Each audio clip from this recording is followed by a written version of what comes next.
What's the first thing that comes to mind when hearing the term movement shooter? I'm sure most people will think about games that run on the Source engine, such as Counter-Strike or Apex. But for me personally, the first game that comes to mind is... I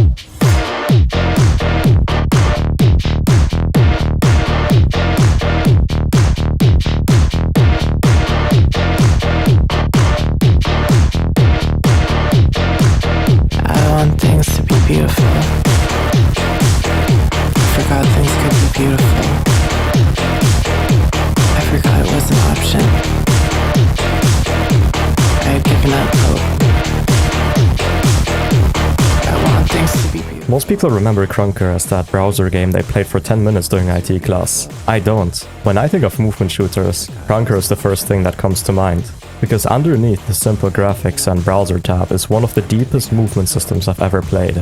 Most movement shooters follow the same formula. You build speed with airstrafes, preserve momentum and repeats. If you've played one Source game, you've already learned the fundamentals. Krunker goes in a completely different direction. Instead of gaining speed through airstrafing, every slide multiplies your momentum. Jump at the right time, carry that speed into the next slide and suddenly you're flying across the map. That's the core mechanic, Slidehopping. It sounds simple, but it really isn't. Once you get deeper, you start learning things like WASD speed control, speed strafing, low hopping, moon jumps, and dozens of small optimizations that completely change how you move through a map. I've spent almost 5 years playing this game, with thousands of hours invested, and I'm still finding ways to improve. That's why I keep coming back. After almost 25 years of Source-style movements dominating the genre, Krunker feels like it took a completely different path. So if the movement really is this good, why does nobody talk about Krunker? The answer is surprisingly simple. Most people never gave it the chance it deserved. The second people heard browser game, they had already made up their mind. To them, it was something you opened during school, played for 15 minutes and forgot about as soon as class ended. And honestly, I get it. From the outside, Krunker doesn't look like a game you'd sink thousands of hours into. The graphics are simple, it runs in your browser, everything about it screams casual. But that's exactly why so many people missed what it really had to offer. Because once you get past those first few matches, you realize the movement is only one part of a much bigger game. There is a competitive scene with players grinding ranked in tournaments. There's a skin economy where rare items became genuine status symbols. There is even a full raid mode where people spend hundreds of hours fighting bosses for really rare drops. Depending on what kind of player you are, there's always something to chase. And in my opinion, that's what makes Krunker so interesting. Almost everyone remembers trying it. But on the other hand, almost nobody remembers everything it had become. So let's talk about the competitive side. Before we fully dive into it, we need to talk about the default settings. Because while my game looks like this, yours is probably going to look, well, terrible. So let's fix that. The first thing I would recommend you doing is download a client for the game.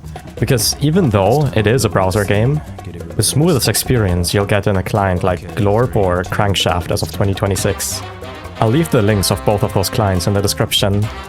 So now that you've downloaded the client of your choice, I've linked my settings in the top of the description. Import them into your game and you'll instantly have something that's much easier to play on.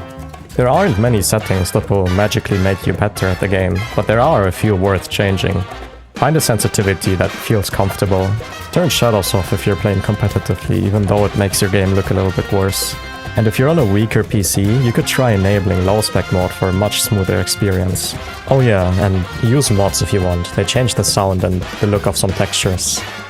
So now that we're done with the boring stuff, how does Krunker competitive actually work? Because unlike games like Counter-Strike or Valorant, there are no bomb sites. Instead, teams fight over a single capture point that rotates every minute.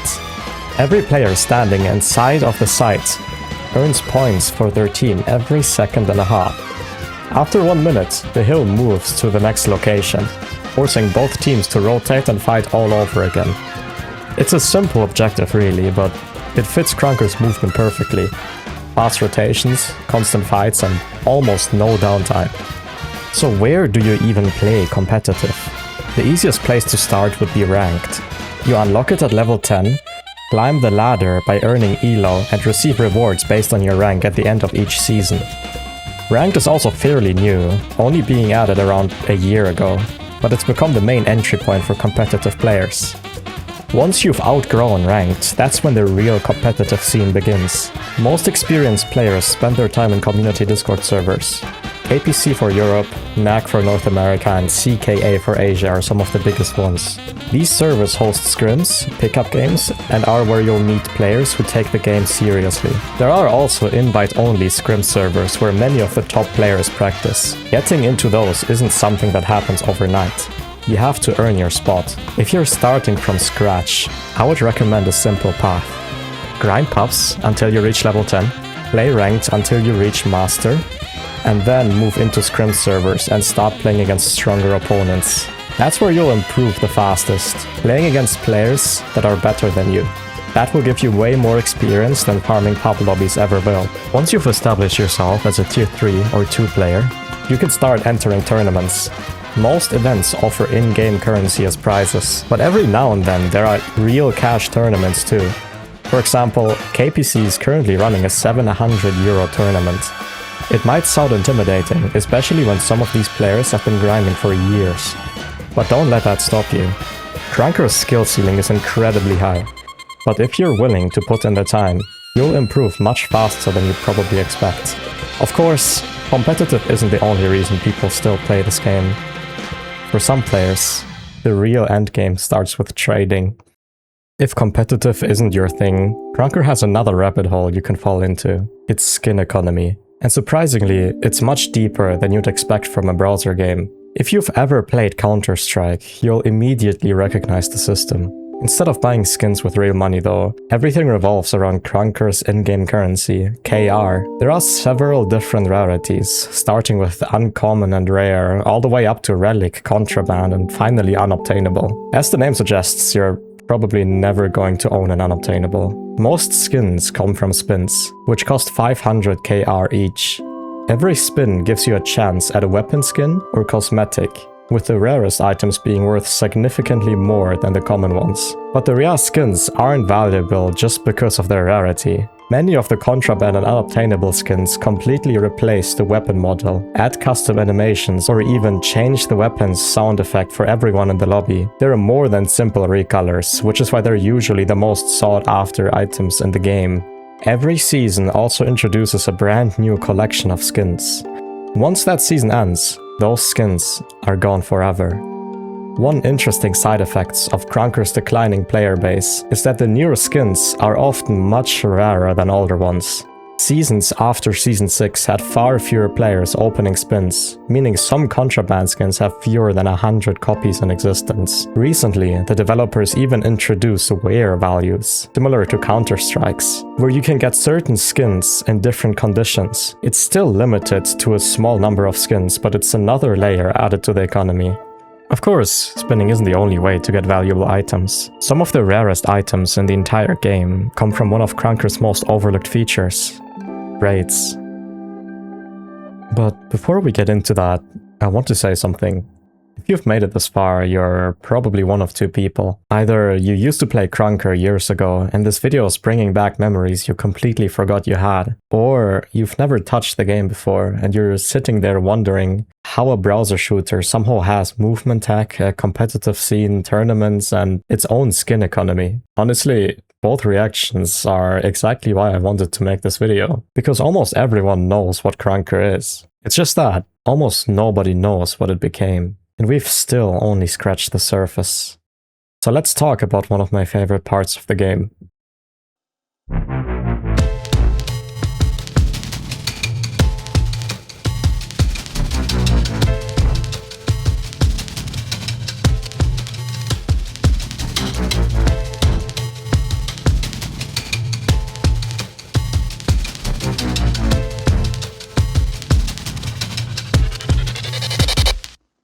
So, what exactly are raids? The easiest way to describe them is that they're basically mini dungeons. Each raid throws you through a series of combat encounters, parkour sections, and boss fights before you finally reach the end. Every boss has its own loot table, with the final boss usually dropping the rarest rewards. If you're lucky, you'll walk away with a valuable skin. If not, well, then you'll be running the raid again, and again, and again. The rarest drops have incredibly low drop rates, so they're designed to be farmed hundreds, sometimes even thousands of times. If you're someone who enjoys grinding for rare loot, raids are perfect for you. Each one also has its own theme. Soul Sanctum takes you through a haunted dungeon filled with ghosts. Tortuga is pirate themed, with everything from giant crabs and monkeys to a pirate captain waiting at the end. Laboratory throws you into a research facility overrun with zombies and drones. The newest raid, Capri, takes place in ancient Egypt where you'll be fighting a pharaoh. It's a surprisingly fun change of pace. 1 minute you're flying around public lobbies at full speed. The next you're teaming up with other players to grind bosses for a skin that might not even drop. I remember sinking hours into raids with my friends just to get that one skin I wanted. It's the kind of content I never expected to find in a browser shooter. And it's another reason I kept coming back. If raids sound like something you'd enjoy, I'd recommend joining the Raids and Zombies Discord. I'll leave a link in the description. I think that's about everything. Competitive, trading, raids. That's pretty much Krunker. Actually, no. I completely forgot the one thing that's kept me playing this game for almost 5 years.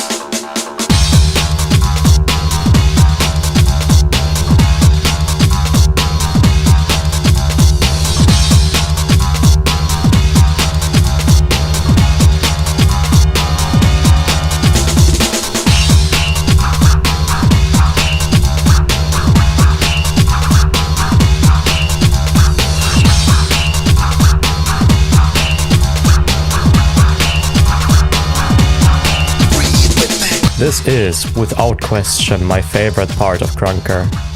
Unlike competitive, where you're trying to outplay another team, Jump Clan is all about mastering the movement itself. The community has something called the Jump List. It's a massive collection of movement routes found on official maps. Every jump is assigned a point value based on its difficulty. Some are beginner friendly and you'll probably learn them in your first few weeks. Others, well, there are jumps worth hundreds of points that only a handful of people have ever landed. Some have existed for years, with hundreds of players attempting them, and only a few have ever completed the hardest ones. That's how absurd the skill ceiling is. The community has its own leaderboard based on your total jump list points. Right now, I'm sitting at number 35. Joining Jump Clan isn't easy either. You have to complete a difficult jump called Traversal and beat the map's slide dimensions in under 8 minutes. Those are the current requirements, and they're tough. If you're interested in learning movement though, I wouldn't start there. I would begin with the easier jumps on the list. That's exactly how I learned. I spent hours grinding a map called Slide Moonlight. It used to be one of the Jump Clan requirements, and it's still one of the best maps for learning the fundamentals. The best part is the community itself. If you're struggling with the mechanic, someone is almost always willing to help. People host bounties for difficult jumps and speedrun records, with rare skins being offered as prizes. Recently, there was even a challenge for the hardest map in the entire game, Terrors V2. The first person to beat it earned an unobtainable skin worth tens of millions of KR. That's why I love Jump Clan. It's not about beating another player. It's about pushing Krunker's movement further than anyone thought was possible. And somehow, after all these years, it still feels like we're nowhere near the skill ceiling. And that's Krunker. A game most people remember as a browser shooter they played once in school. But for me, it's still one of the most unique movement shooters ever made. Whether it's the movements, the competitive scene, the skin economy, the raids, there's so much more than most people ever got to experience. If this video convinced even one person to give the game another shot, then I would say it was worth making. Thank you for watching and take care.